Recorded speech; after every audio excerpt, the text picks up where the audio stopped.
Eurecat es un centro de investigación que facilita a empresas y entidades las últimas novedades en innovación tecnológica.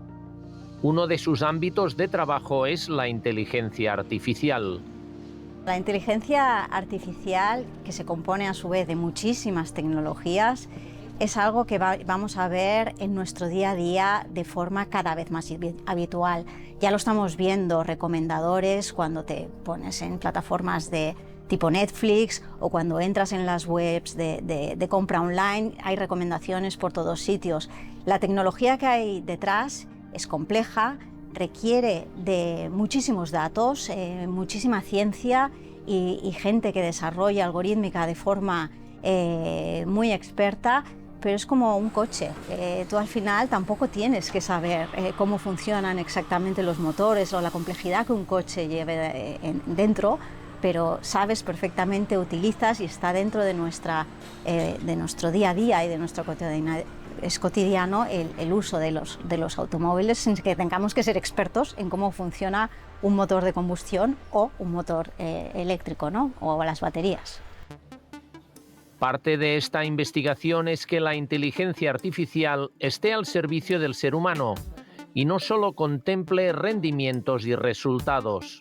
Se trata de que en cualquier caso siempre el diseño de un algoritmo y el uso de un algoritmo se use para ayudar al ser humano, para complementar al ser humano en algunos puntos en el que el ser humano aquella función no la hará tan bien. Por ejemplo, en el caso de la salud, especialmente en la medicina, los algoritmos cooperan siempre con el facultativo. Y en este caso se ha visto que, por ejemplo, en algunos casos de detección o predicción de diagnósticos por separado, un algoritmo tiene un acierto de un 90%, el facultativo también, pero que cuando actúan juntos, el acierto, la precisión en estas tareas puede llegar a niveles del 99%. Entonces, la mejor situación siempre es cuando el algoritmo y el ser humano cooperan.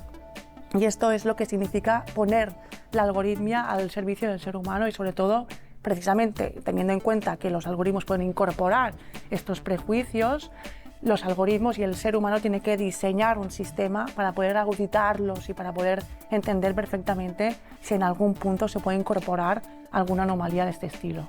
Estos sesgos de que habla la directora de Big Data Science son parecidos a los que a pesar de todo encontramos en la sociedad. Y es obligado en uno y otro caso su eliminación.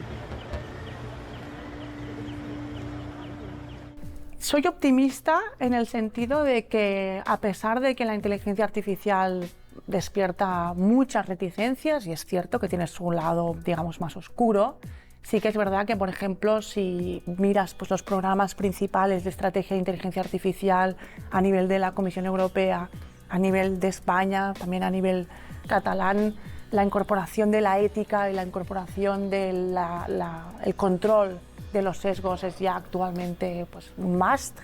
No es posible a día de hoy implementar según qué tipo de algoritmos automáticos que no tengan en consideración estos puntos, pero soy pesimista en el sentido de que estos sesgos se producen por prejuicios sociales reales.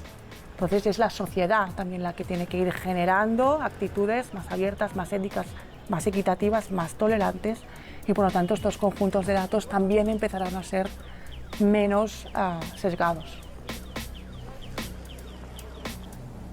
Aquí han estudiado los sesgos de género en el transporte. Una solución sería incorporar a la mujer en cualquier proyecto ya desde sus inicios.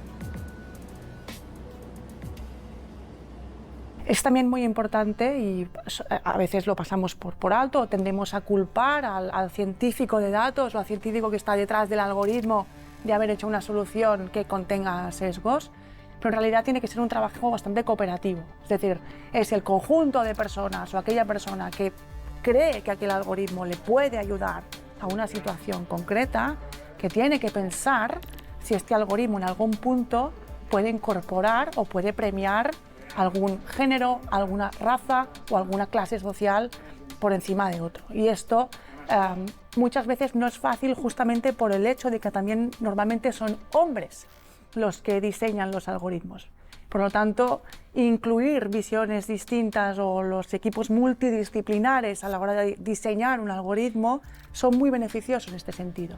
Porque, por ejemplo, en el caso del transporte, si no hay una mujer que esté diseñando el algoritmo o esté pensando exactamente en el tipo de recomendaciones o soluciones que da el transporte a día de hoy, no es capaz de ver que, en general, ir una mujer sola a ciertas horas de la noche en transporte público, incluso en ciudades occidentales, muchas veces es problemático. Si no incorporamos esta visión en los algoritmos y, por lo tanto, en su diseño, siempre tendremos sesgos por diseño, por construcción, por no considerar de entrada un colectivo que es importante desde inicio en la solución. No es fácil para las empresas y la sociedad en general entender los cambios que van a suponer las nuevas tecnologías. Un consejo es conocer su verdadero alcance y la revolución que ellas suponen en nuestro día a día.